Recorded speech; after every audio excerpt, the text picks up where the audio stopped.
کلام مقدس پرانے عہد نامہ میں سے ذکریہ نبی کی کتاب، اس کا 13واں باب۔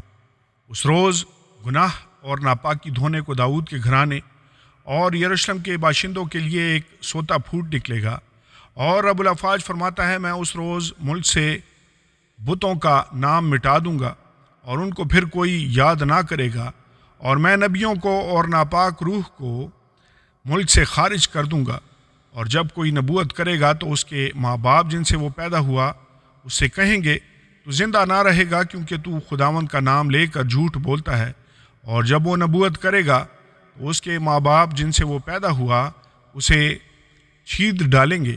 اور اس روز نبیوں میں سے ہر ایک نبوت کرتے وقت اپنی رویا سے شرمندہ ہوگا، اور کبھی فریب دینے کو پشمین چادر نہ اوڑھیں گے، بلکہ ہر ایک کہے گا کہ میں نبی نہیں کسان ہوں، کیونکہ میں لڑک پن ہی سے غلام رہا ہوں۔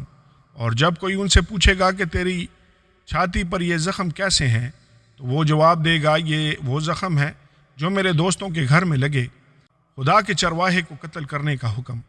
رب الافواج فرماتا ہے اے تلوار تو میرے چرواہے یعنی اس انسان پر جو میرا رفیق ہے بیدار ہو، چرواہے کو مار کہ گلہ پراگندہ ہو جائے، اور میں چھوٹوں پر ہاتھ چلاؤں گا۔